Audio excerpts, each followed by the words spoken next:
All right, good evening to everyone. Great to be back together. We are now in chapter 13, the book of Revelation, and having come through 12 and on the doorstep of 13, I've just been looking forward to this chapter. Now, I want to look at this in a little different way.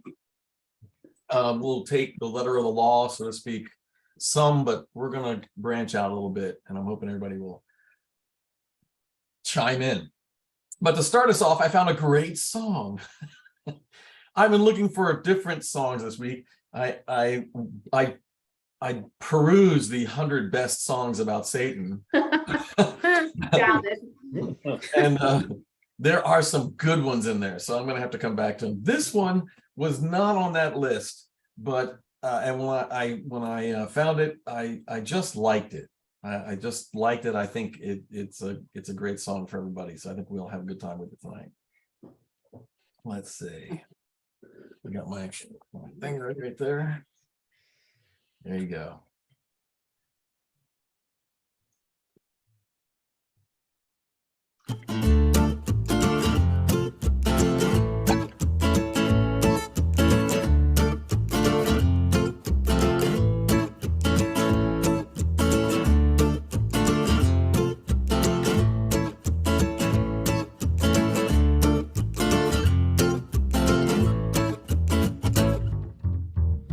Devil said, sit and have yourself a glass.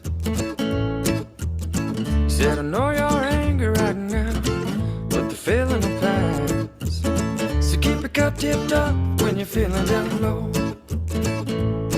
And when you finally forget your purpose, you'll be stumbling on down the side of the road. Oh, you know it ain't good for you to keep going on like you do. Time's running away and it's running fast. Whoa, said I know. I used to walk down the very same road, and if I could, I'd give you some advice. See, he don't care about you, all the good or the bad you do know. He wants your life, and that's the devil's price. Yeah, the devil's price.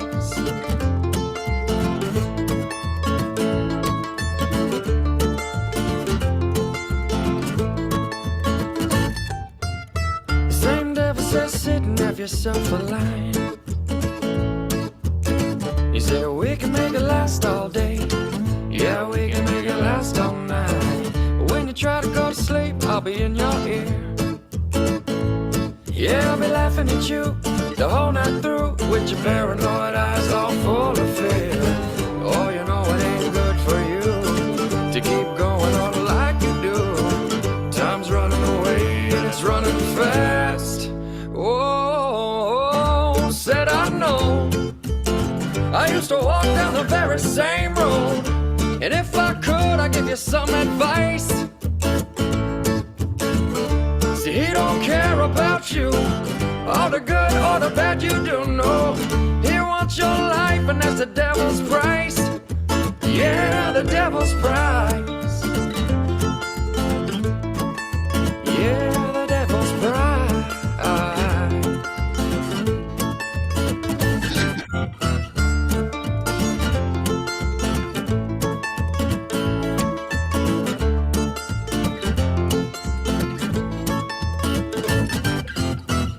The devil just left, he said he had to go. It's funny how it works that way when you just start telling them no. So just keep on keeping on down that way. I said you're almost done, you got the devil on the run, and you ain't got no price to pay. I said I know.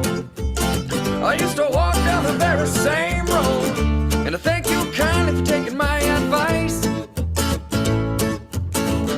See, he don't care about you, all the good or the bad you do know.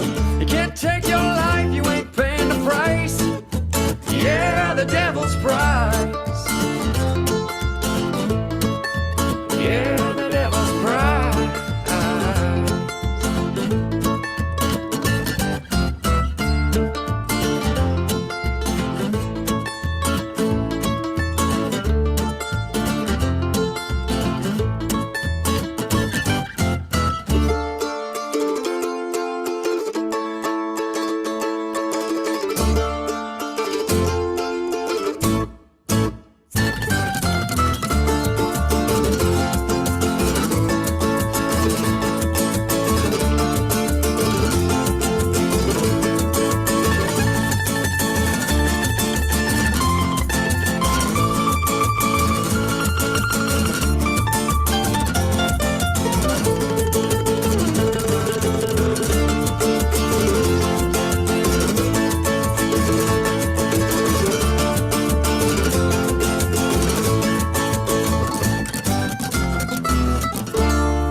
I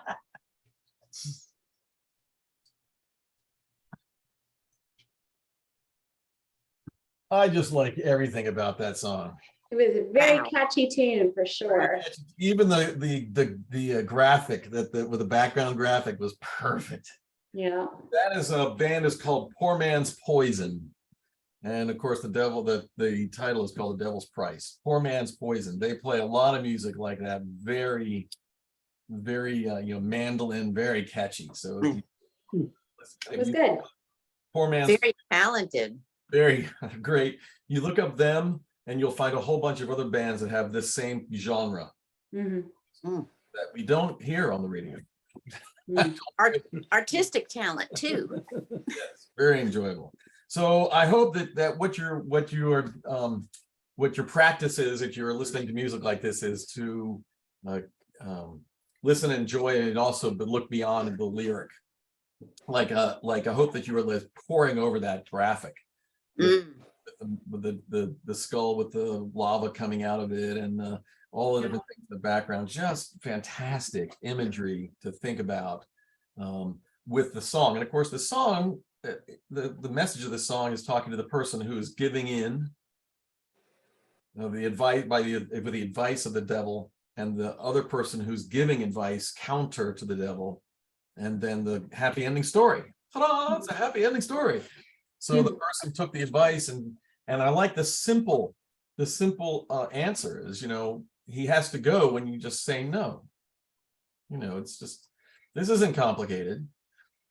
Just when you don't entertain it, you don't entertain him, then it's all okay. Of course, I was just having a counseling session with somebody last week, and they told me with that in mind that they can't say no.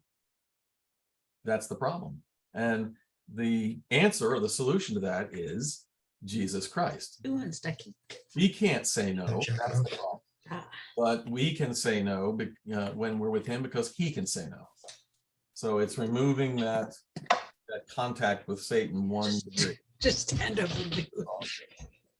All right, we are off on the run for chapter 13, and I don't want to promise that we can make it through the whole thing of 13. Let me see, but we may be able to, because it's a big block chapter. It's a center chapter in the book of Revelation. It has been called by many people the weirdest chapter and the weirdest book in the Bible. It's really an introduction chapter to the process of the rest of the book of Revelation. I mean, everything changes in this chapter. So let's go ahead and read, and I got some more stuff for you. So let's go to, let's just read one. Let's read 1 through 9. Let's do something crazy. Read 1 through 10, and we'll go back and recap. So who wants to read 1 through 10? It's a long one. Through 10? 10. Okay. You go. I'll do it. You do it. The dragon stood on the shore of the sea, and I saw a beast coming out of the sea. It had 10 horns, 7 heads, and 10 crowns on its horns, and on each head a blasphemous name. The beast I saw resembled a leopard, but had feet like those of a bear and a mouth like that of a lion. The dragon gave the beast his power and his throne and great authority. One of the heads of the beast seemed to have had a fatal wound, but the fatal wound had been healed. The whole world was filled with wonder and followed the beast. People worshiped the dragon because he had given authority to the beast, and they also worshiped the beast and asked, "Who is like the beast? Who can wage war against it?" The beast was given a mouth to utter proud words and blasphemies, and to exercise its authority for 42 months. It opened its mouth to blaspheme God and to slander his name and his dwelling place and those who lived in heaven. It was given power to wage war against God's holy people and to conquer them. It was given authority over every tribe, people, language, and nation. All inhabitants of the earth will worship the beast. All those names have not been written in the Lamb's book of life, the Lamb who was slain from the creation of the world. Whoever has ears, let them hear If anyone is to go into captivity they will go. If anyone is to be killed with the sword they will be killed. This calls for patient endurance and faithfulness on the part of God's people. Yep. Let's go read just the just read one more verse, verse 11. Then I saw a second beast coming out of the earth. It had two horns like a lamb, but it spoke like a dragon. Okay, so just as a recap, we keep talking about the dragon. Of course, that was the dragon in chapter 12. A great and wondrous sign appeared in heaven. She was pregnant. This was going on. Then another sign appeared in heaven, an enormous red dragon, 7 heads and 10 horns and 7 crowns on his head, and his tail swept a third of the stars out of heaven. Remember, we talked about the war in heaven with Michael, and there was in heaven a war with Michael, and his angels fought against the dragon, and the dragon and his angels fought back, but he was not strong enough, and they lost their place in heaven, and the great dragon was hurled down, so that the ancient serpent, called the devil or Satan, who leads the whole world astray, he was hurled to the earth, and his angels with him. So that's that third that's hurled to the earth with him, the angels that lost the war. So what do these angels do? They simply sided with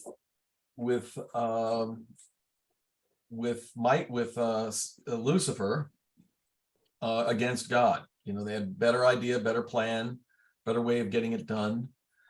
Lucifer is often thought of as the first angel or the greatest angel. He's referred to as the morning star, the light bearer, the light bringer, the one of great wisdom, the one who knows. So he is, that's why oftentimes people get confused when we read the scripture where Jesus is called the morning star, and then they say, wait a minute, that's Satan is the morning star. Well, yes, they're both the morning star. One is the morning star that creates all light, and one is the morning star that was created and bore the light. So the morning star, which is Lucifer, was created and bore the light, but Jesus is called the morning star as the creator of light. So it's not the same thing. It's the same words used, but it's not the same way. He's a morning star and the morning star, the difference between the two. So that's who the dragon is. This is who the dragon is. So this is the plan. Remember, Satan is very smart. He's got great wisdom, and this is the point of the horns. Great wisdom, great authority is given. We keep hearing about the horns that come back and back and back. It means that it's the authority and the wisdom is there. But yet he's just deluded. He's deluded because he is following through with a plan to stop God from doing what God's going to do. But by following through with his plan to stop God, he's actually fulfilling the plan that God has to change the order. So he doesn't seem to be able to get that. There is a little bit of a myopic view going on here from the dragon side. So we move into 13, and we have this next imagery here. The dragon stood on the shore of the sea, and I saw a beast coming out of the sea. Now the sea in the scripture and is in the Bible is always representative of chaos. It's always representative of a place of unimaginable and the inability of. Think about Jonah on the sea. You have the most experienced wayfarers who go on the ocean and get things done, and this tumult, this storm comes up. Of course, it's a divine storm, but this storm comes up, and the ability of the wayfarers is quickly exhausted, and they realize that they can't do anything about this. The sea is unpredictable and insurmountable. So you have this beast that comes out of the sea. Who is the beast? And that's the question. Now, just want to bring you back to verse 11 real quick. And because it says, then I saw another beast, but this one was coming out of the earth, and he had 2 horns like a lamb, but he spoke like a dragon. The first beast comes from the water. He said, I resembled a leopard, feet like a bear, mouth like that of a lion. And the dragon gave the beast his power and the throne of authority. So I got a present for you guys. I know that you're just excited to see images of the beast and the dragon, all that stuff. So there you go. Start us off.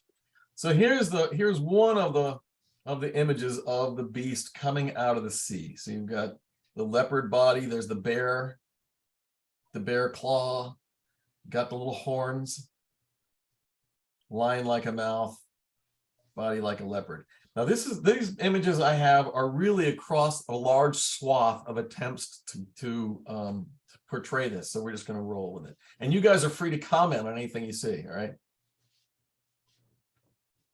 I like this one. Okay.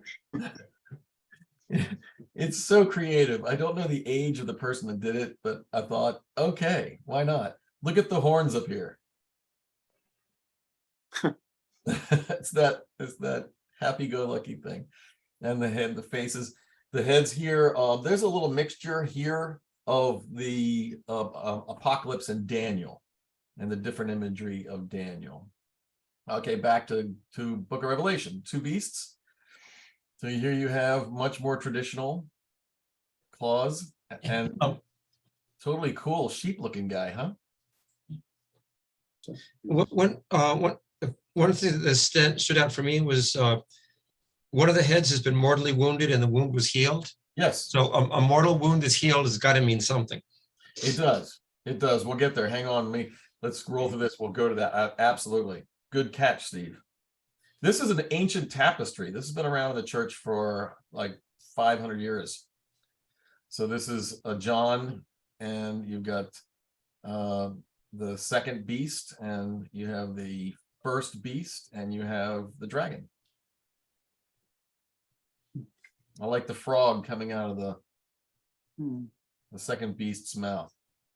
Frog was a symbol of broken talk. Another one. Got a big lion in that one. I like this one a lot. This guy right here, he's got me. Got a little unicorn thing going there. Yeah. A little. All right. Here now we go to Revelation 13, right? The sea beast, the earth beast. So there's the leopards. He looks like complacent to me, but okay. And the sheep as a ram. Big something going on there. Okay. What's part 2? Yeah, I know. It was it was the program that they were doing, and this was just an image for part 2 of their program. Okay, so people have been trying to figure out what the beast is for a long time. So they have come up with what the symbols are. Now, America and Great Britain is one, Rome is one, Greece, Medo-Persia, Babylon, Assyria, Egypt, and 666, the number of the beast. So there's a real mixture here, isn't there?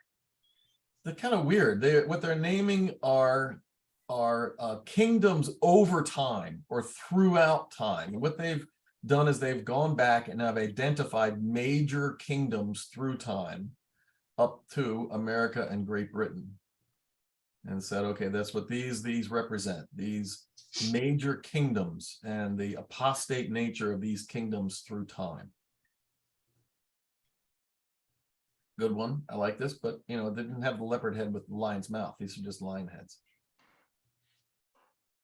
Oh, there's part 1. There you go, Steve. Okay. All right, I like this one. The whole world followed the beast. They ask who is like the beast, who can wage war against it. So you've got this big claws. Let's see if I can do this. Let's see, let's make them smaller and bigger. There, how about that? But I think these are really cool with the serpent-like way that they've got it going, like a snake head, almost like a Medusa. Okay, this is an old one. Second beast of the apocalypse. So now you'll never get the 2 mixed up, right? First beast, all the heads, leopard, lion mouth, bear claws, first beast. Second beast, sheep, ram with a nasty mouth. Christadelphian video. Wow. Okay, there's the dragon and the lamb. This lamb, the idea here is actually if these other images of the second beast that we've seen are the caricature of the beast and its horror, this is closer, much closer to the image, the apocalyptic image or the eschatological image of the beast as non-threatening. Mm-hmm. Telltale signs, little horns and a forked tongue, but nothing to be afraid of. And behind the gentle face of the lamb lurks the horror of the dragon. Another one. I like that one. Baboon thing is really wild. Don't know what about that. Let's see. Okay, here's one. Oh yeah, that's a good one. So behind, remember it says in the scripture, right? We just read this. Men worship the dragon because he gave all the authority to the beast. So the beast was empowered with the power of the dragon, which is Satan. Revelation 13, wrap it all together. So you got the beast, the water beast, the dragon, the false prophet, or the beast who comes from the land. 42 months, call for the endurance of faith, and the mark of the beast, the 666, which we'll talk about. And the earth worship the beast. 42 months. Okay. Now, along with these images that people come up with to help try to explain it or give a visual to what it is they're talking about, there's also the attempt to pinpoint just who this is. And we saw that a little bit in that first one, or that one a few back where we had Britain and America as part of the heads, right? So it gets a little more personal here in a minute. Here we go. Anglo-American world of power, the two-horned earth beast. So they're saying that the earth beast is not an individual, but is actually the combined powers of Great Britain and the United States. And more personal, ready? George Bush and Barack Obama, the first beast and the second beast. And because that just can't be absolute, can it? I mean, time goes by. So next year, it was Barack Obama and the Pope. Somebody's got an agenda here. Yep, it's the black guys and the Catholics. They're going to do us in. What the wild thing that I get that really astounds me, and then we're going to talk about the whole chapter in a minute, is that the people that are really believing in this prophecy oftentimes are doing exactly what we're seeing here or here. They are saying, we've looked around at the world and these are the icons. These are There's where you get killed. are the ones that are the embodiment of the evil. And so then what happens? George Bush gets out of office. Barack Obama comes in office. So it can't be those two. So now it's going to be these two. So they're trading up. And it's because it didn't work and they didn't finish the job up here. So now it's these two down here. You just add them. So now Barack Obama's got to be the first one, the first beast, and the Pope's got to be the second beast. And we'll figure out why that has to be in just a minute. But wait, we can't be done yet, right? Because it didn't end there, did it? Oh, I'd like to see these pictures if they were made 80 years ago. One would be Franklin Roosevelt. Right, exactly. So here's the newest one. The two beasts become friends. So it's Donald Trump and the Pope. So look, same guy. So he got good billing on this one. You just got to trade him up because they thought it was him, but look, it didn't work. He didn't stay. So it must be him. He's got to be them. First beast, second beast.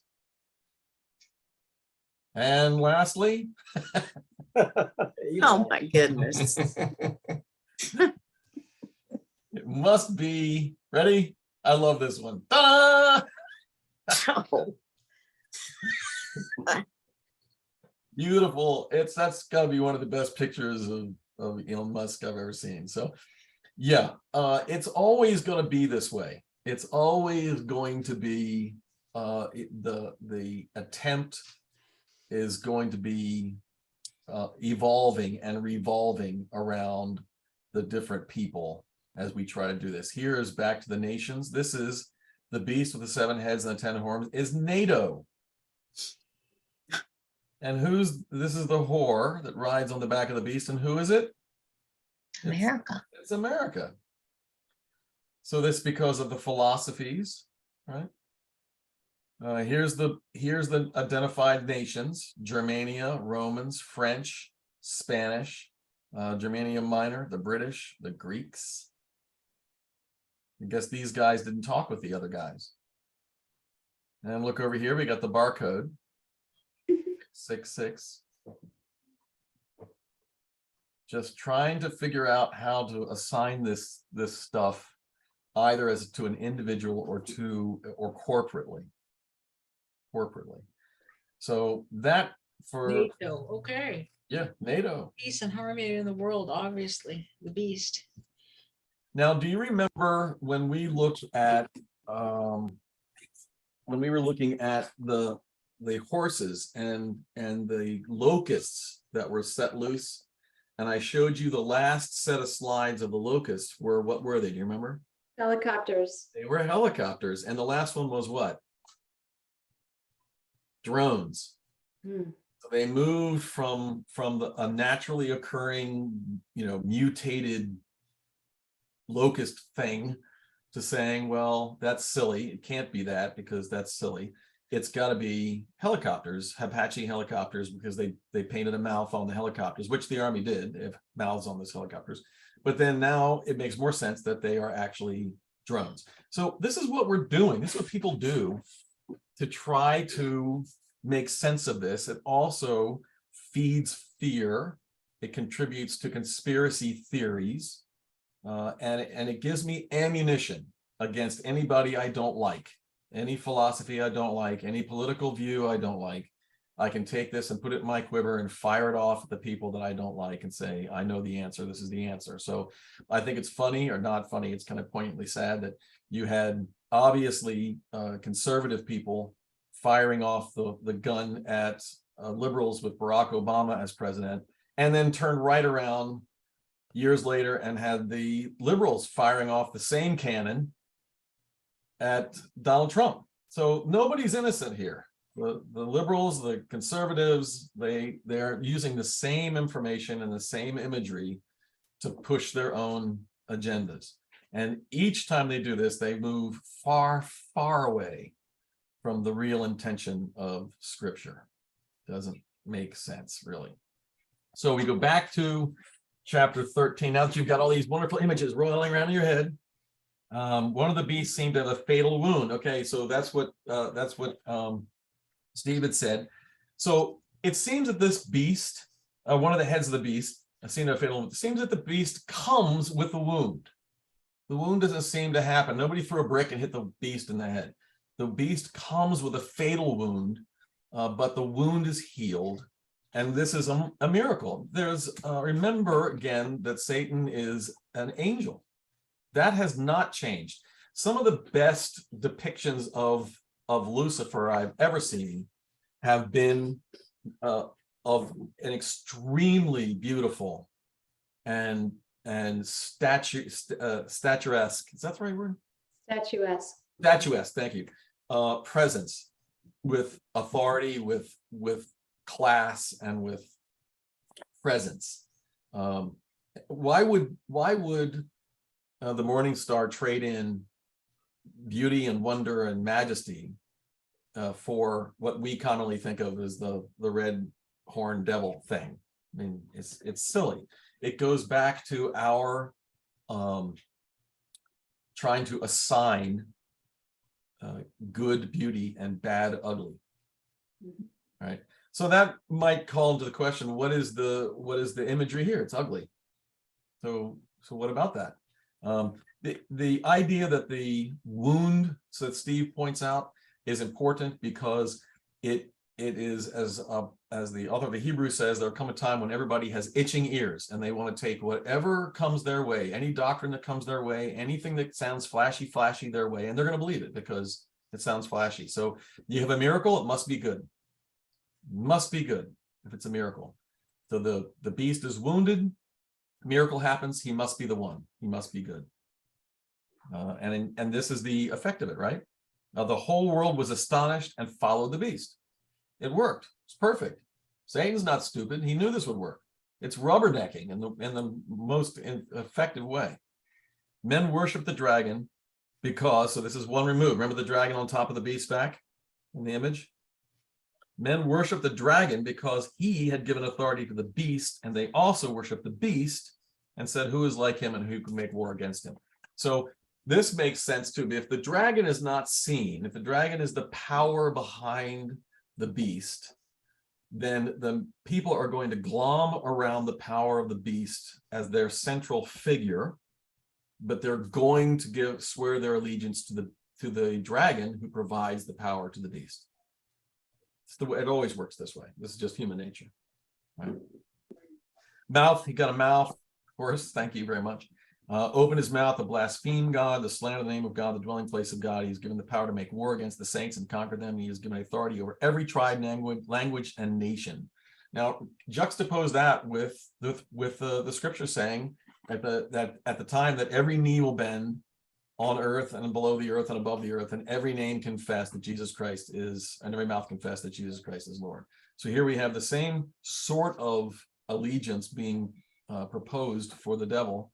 For the beast, will worship the beast, and all whose names have not been written in the book of life belong to the Lamb that was slain from the creation of the world.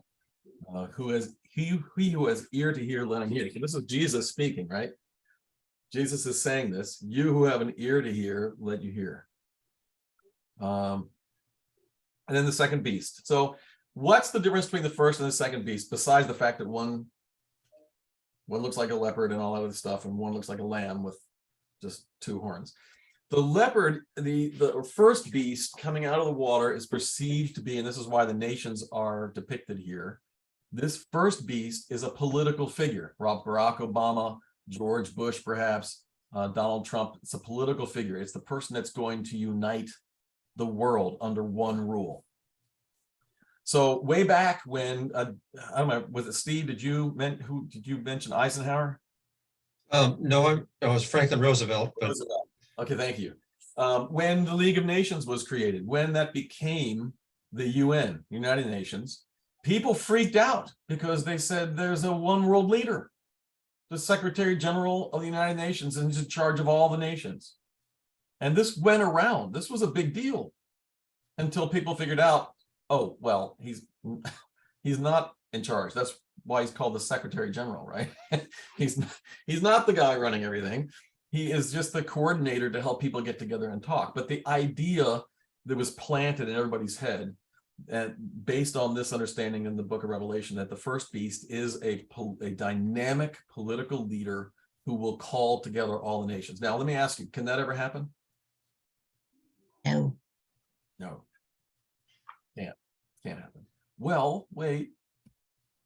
It can't happen now, like we have it now. We are all very border conscious. Anybody want to build a wall? Anybody? We're very, very border conscious. We have these, hunker down and tie it down and get ourselves all hidden in here. But remember, this is the tribulation. The world is decimated. Millions, hundreds of millions of people have been killed. Rivers have turned to blood, and the sky has rained fire down multiple times. All these people, and you have thousands of people being taken, murdered and killed and taken away, and other people just dying because of all the tumult. This is not a world where the borders are any longer as solid and as set as they are right now. This is a world that is in chaos. And remember the great old adage, my enemy's enemy is my friend. So if you've got a strong something and you can get this done and I can team up with you, if you've got a power plant working and I haven't got any electricity and I'm going to throw my weight in with you and later on I can murder you and take your power plant, that's fine. But for right now, I want the power. So we're going to be on the same team. And if they have one guy or one woman that shows up and is able to unite everybody and get them into one bucket to make things happen, that's when this can happen. This can only happen in a time exactly like the time when Christ was born. God could not have been incarnate and gone through the process that Jesus went through and died on a cross today. Just can't happen. It could only happen the way it happened when it happened. So this, the literal side of this, and we'll get to that in a second, the literal side of this can only happen when it can happen. And the only time it can happen is in the tribulation. Not now. This can't happen now. So this leads me into another observation that everybody's got to hang on to. All right. People talk about this online. If you go online and look this stuff up, they're like people, the little online preachers and teachers, and they're like, so you better watch yourself because the dragon's here and it's going to be, and it's the Barack Obama, and it's Donald Trump, and it's Musk, and it's, wait, if they're reading the book of Revelation, and if maybe they are post-millennialists, but if you read it like we're reading it, we're going to be gone. The church isn't going to be here. The church is gone, right? The church was raptured. Whoop, we're all gone. This stuff is just us with a foresight into and we're going to be up in heaven going, oh, those poor people. Why don't they just get with the program? They don't have to suffer like this. Jesus said you don't have to suffer like this. Why are they putting themselves through this? So the preachers that are online that are saying that we got to watch out for this because we're all going to be torn up by it. Like, wait a minute. This is in the middle of the tribulation. We're not even going to be here. This is for the other guy. This is to take to people and say, look, you don't want to go through this. I'm not going to go through this. Who is the second beast? If the first beast is a political power, what's the second one? Who's the second image with Barack Obama and with Donald Trump? Religious. Catholic Church. Yep, is the Pope. For some reason, all of the Revelation people 90% of the Revelation people online think that the Roman Catholic Church is like the evil demon devil church of hell, swallowing up everybody. So it's always the Pope. So yeah, the first is the political power, and the second is the religious. No. Right. And so since we're into the second, why don't we go ahead and read all the way to the end? 12. Once we start, someone start at 11 and read all the way to the end.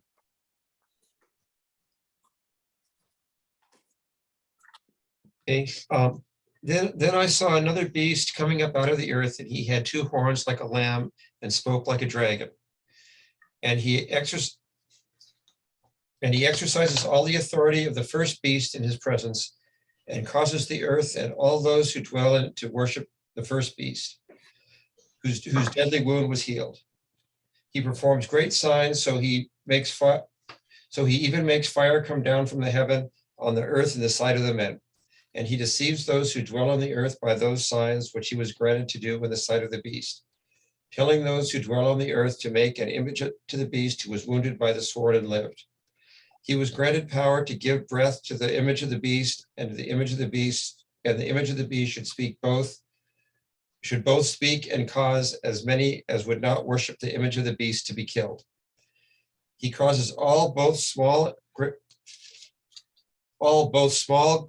rich and poor, free and slave, to receive a mark on their right hand or on their foreheads, and that no one may buy or sell except one who has the mark, or the name of the beast, or the number of his name. Here is wisdom. Let him who has understanding calculate the number of the beast, for it is the number of a man. His number is 666. Dun, dun, dun, dun. All right. Oh. I couldn't wait till we got there. Woo-hoo. All right. So let's rewind a little bit. We'll barrel on down the road to 666.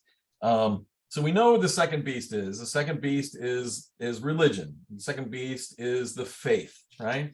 He exercises all the authority of the first beast. So he's derivative. His power is given to him. The dragon gives it to the first beast. The dragon gives it to the first beast, the second beast. All the authority of the first beast is laid on the second beast. On his behalf, that's on behalf of the first beast. And the earth and all its inhabitants worship the first beast, whose fatal wound has been healed. So the second beast is appealing to the first beast, has appealed to people's needs, electricity and food and safety and economy and all of the stuff that we need to keep ourselves, feeling like we're going to be okay tonight. The second beast is appealing to the people's spirit, to their emotion, to their longing to belong to something, to be a part of something. And what does he do? He performs a miraculous sign. So you have that tried and true formula of the wound of the first beast now being picked up by the second beast, and he calls down fire from heaven in the sight of the people. I mean, I think of the sun standing still in the heaven, right? In the Old Testament, make the sun stand still. You'll win every fight every time if you can make the sun stand still in the heaven. Because the signs he was given and the power to do on behalf of the first beast, he deceived the inhabitants of the earth, and he ordered them to set up images in honor of the first beast who was wounded by the sword and yet lived. And he was given power to breathe the image of the first beast, so he'd speak and cause all who didn't refuse to worship to be killed. Now we go into the mark of the beast. So we had the barcode, right? So going back in time and looking at writing, I didn't go back any farther than the 50s. Social Security number. Clergy came out all over the place against Social Security number because it was the mark of the beast. Everybody was numbered. Everybody had a number, and the number was recorded somewhere. And that number would homogenize everybody, and the beast would swallow. As one preacher said, the beast would swallow you by your number, erase your name from the book of life, and you're replaced with a number. And think about all of the dystopian books you've ever read or stories you've ever heard. And one of the things that they always say somewhere in there is that, and the people were no longer named, they were numbered. They just had numbers. So their identity is taken and swallowed, right? Credit cards. When the credit cards came out, and you had to have a credit card to get credit, and you had to have a credit card to buy things, all of these televangelists went crazy about the credit card was the mark of the beast. And that was it. It was all over. And then, of course, the internet came out. There's a big deal about www, because www is 666 in Hebrew. It's the sixth letter of the alphabet, and it literally means, numerically, the letter in the Hebrew alphabet means 6. So www is 666. So the internet was the mark of the beast. And how do you have to buy things now? And how do you have to communicate with everybody? Oh, dang. I guess that's what we're doing right now. We're participating in the mark of the beast. Everything that all commerce will eventually take place on the internet. So it's the beast. And then now, more recently, the outcries against ID chips. The ID chips that are in your credit card, you no longer have to swipe your credit card. You can tap it.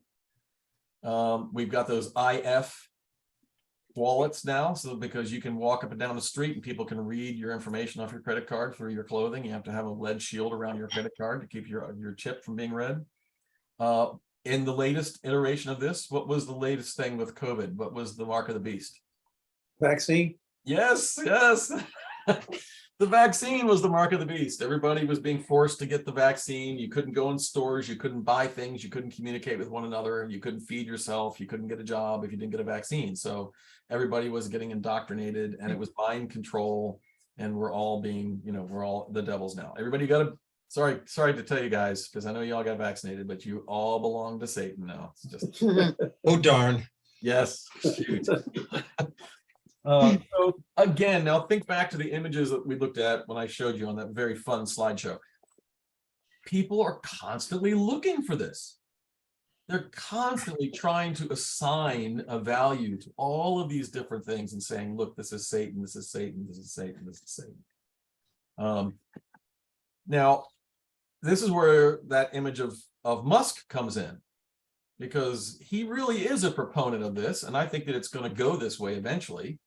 That you really, I have to admit it, I can't remember the last time I carried around any cash in my pocket. How about you guys? You have cash in your pocket? You don't need cash in your pocket. You plastic thing, or even a number.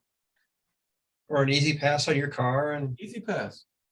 So Everything is going to be taken care of electronically. Everything. We're not going to need anything paper anymore. We're looking forward to it. You don't have to kill any more trees. And you have to be in the system to make this happen.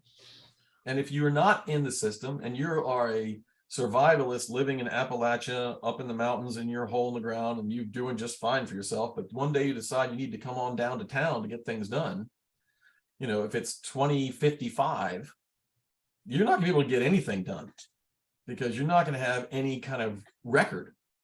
And when you come down with your money, they're going to tell you to go down to the museum and trade it in. And when you trade it in, you're not going to get anything back. You're going to get an account on the electronic system. And if you're a survivalist that doesn't do that stuff, you're not going to do it. So you are banned from commerce and interaction because of this. And now you go back to Musk again. There's a scientist, MIT scientist, if I remember correctly. He put a chip in his hand, right back of his hand, years ago, like 10 years ago. And he takes it out and he improves on it and then he puts it back in. And he says he goes to his house, everything in his house. He manages all of his things in his house with moving his hand. It's all, and he is perfecting this. And he's saying, but one day when this, I read an article, he said you'll have a command chip in your hand and you don't have a phone anymore. You'll have an optical synthetic band around your arm, like a 2-inch band, when you activate it, that band, you'll unfold it and it's a screen. And it's just a computer screen and you can run the entire phone, computer, anything you want to do on this little optical band, syncing with the chip. He said you won't have to have any hardware like this anymore. It'll all be wearable hardware, be malleable hardware. Everybody will have one. You'll get implanted when you're a kid, when you're a baby. This will have all your medical device. If you're having a heart attack, you will never have a heart attack. The chip will will correct this before you have a heart attack, or it'll notify the authorities to get there to help you. Strokes, it'll monitor your vital systems all the time. I read a doctor saying this is the most incredible and wonderful thing. It will change the human race, period, for our medical. You just won't have those kind of medical needs anymore. So why not? I can see it happening. It seems like the progression of the things moving forward. So if we're moving toward an event, let's go back and take out the two beasts. The images of the beasts here correlate to other things. The images that we have of the dragon correlates to other things. The beautiful, beautiful, unbelievably wonderful and glorious image of Lucifer, morning star, the light bearer, the light bringer, is being depicted by God, depicted in the scripture as this horrible dragon, this beast, this thing, not because that's what he looks like, but because that's the effect that this person will have on you. This is the corrupting nature and the broken nature of this person on your nature. We all have had this person in our life to a certain extent, haven't we? People that we grew in relationship with, even if it was in grade school, somebody who was your friend, somebody that you trusted, somebody that you put your trust in, somebody that you built plans with, who then turned into this thing. And you may not have even realized it. You may have been going along all happy-go-lucky. This is my best friend in the whole wide world, until you heard somebody else tell you about it. And only when they told you about it did your eyes open up and you just like, oh my gosh, how could I be so gullible? How could this happen to me? And how do you depict that person, depending on your level of pain? How would you depict that person now? Not beautiful, not wonderful, ugly and grotesque, because that's the power they wield. So the images of authority and wisdom, some of the most unbelievably horrific people in the world in time have been extremely smart and very wise in their own way. They're not dumb. They're not, Genghis Khan wasn't an idiot. Very smart guy, very corrupted, but very smart. So we're looking for people now more like the image we saw. We're not we're not going to find a dragon coming up or a multi-headed creature crawling out of the ocean. This is going to be a person who appears one way and is found out to be another way. So what's the wound? One person, one of the commentators I read said, think about a world, think about a world in chaos. Think about a world where borders are broken down, where people are, for the first time, getting together. Ireland is not separate from Great Britain anymore. Nobody wants to be, everybody's hanging together. And you have this charismatic political leader, economic leader that rises up, that's great, and is doing everything right, and somebody shoots him. Shoots him in the head. And you see it because it's on your optical band, right, from your chip. And everybody sees it, just like that other, remember the other guys, the two guys that died and came back? Everybody sees it, and he's dead, but he doesn't. And so in that moment where he's killed, your hope dies. Like, oh, this is the guy, we were actually getting together, we were actually building in the midst of all this horror. It was coming together, and now he's dead. And then he comes back to life. So it's just a mortal wound, not one of 7 heads. You know, if I had 7 heads and you shot me and one and my head was going to die, it's fine. I got 6 more, right? That's not it. It's that the multiple heads represent the multiple avenues of deception.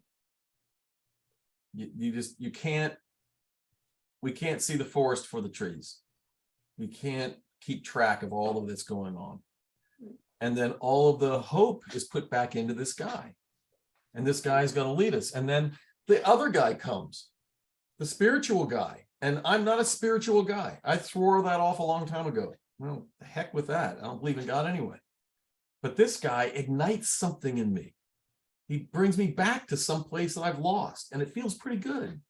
And he's telling me that the other guy is the right guy. And you know what? I feel better. And you know what? Things are calm and things are getting better. And so I throw all my energy in behind the other guy. It's just a normal system. It's a normal process of deception and misdirection. It just so happens it's powered by a divine, almost a divine power. It's powered by an authority that is beyond the earth. And remembering too that who's left, the people that are adhering to this are the people who have denied God and looked away from God and turned away from God all the way up to this point. And God is still going after them. God is still trying to get them. So that there is a little spiritual spark alive in there. And it says that some of them recognize who this is and turn away, and they're killed for that. But the other ones stay on track. And they stay devoted, and they stay purposefully pointed in the way of the beast. So it's not, you know, the imagery, I love the imagery, and it's so full imagery. It's like a tapestry. But when we put it in real life, I'm living this. This is my life that I'm dealing with. It makes perfect sense. It has a perfect rhythm and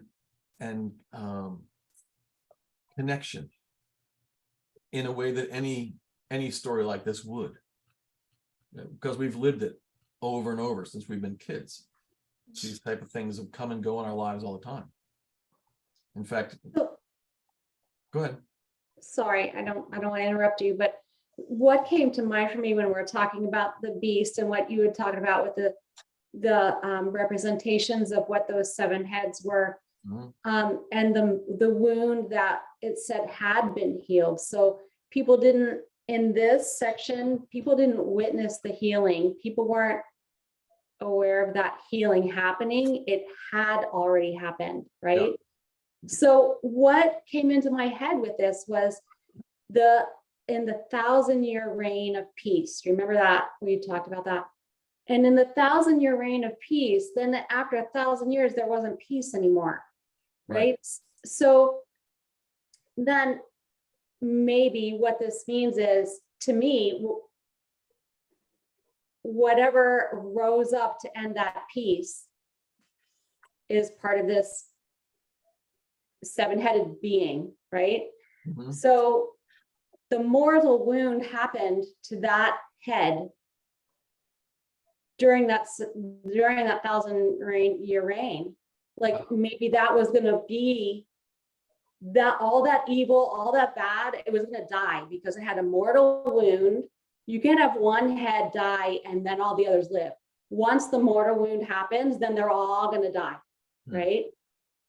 But something came along and healed that wound, and that beast was able to rise up, and the 1,000-year reign of peace ended. Yeah.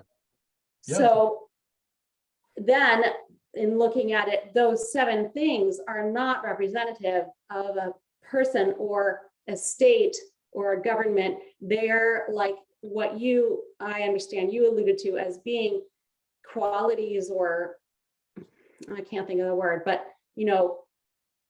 ego being one, hate being one, Right, sure. That kind of thing. Mhm.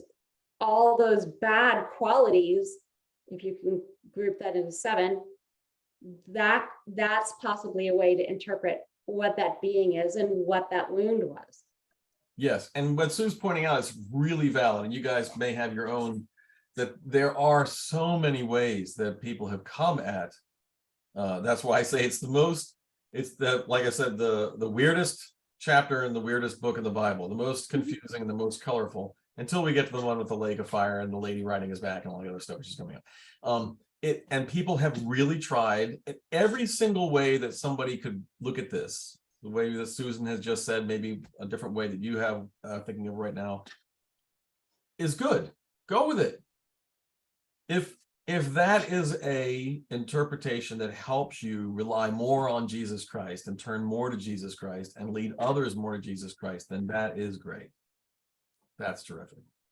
That's what it's all about anyway. It's all giving us a sign. The big picture here is that there's a big picture here, that there are cosmic events that are taking place around us all the time. God is involved in our lives.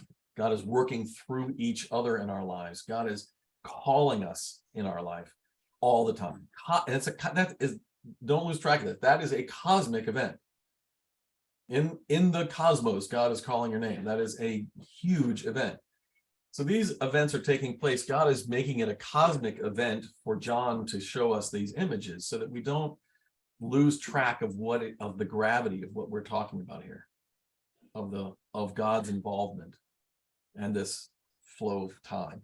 All right, now, speaking of time, we're out of time, but I wanted to give this one little bit before we stop, and that is this calls for wisdom. If anyone has insight, let him calculate the number of the beast.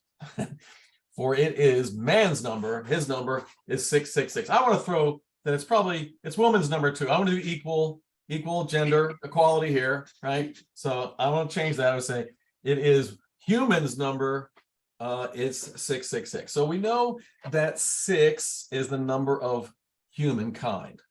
Okay, humankind was created on the 6th day in the book of Genesis. And humankind was incomplete. So 6 is the number of being incomplete. God rested on the 7th day. God's rest completed the life of creation that God made. So 7th is the number and the biblical number for completion. I'm going to give you a few more. Exodus 21:12, created on the 6th day. Bond servants in Exodus.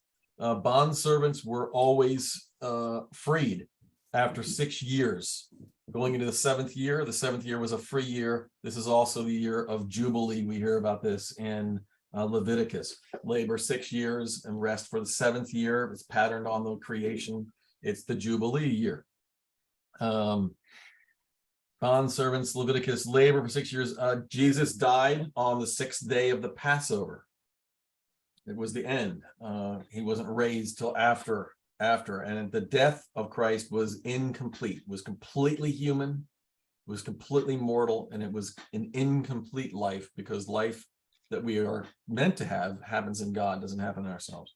And there's a lot of little ones that I really like. There were 6 jars of water at the marriage feast of Cana that God made complete in God's presence. and turned them into wine. So 6 jars with plus God, 6 jars plus the divine equals 7 made complete. So the water became the complete, became the wine. So man is 6, just 6. The number of the beast is 666. It's the 3.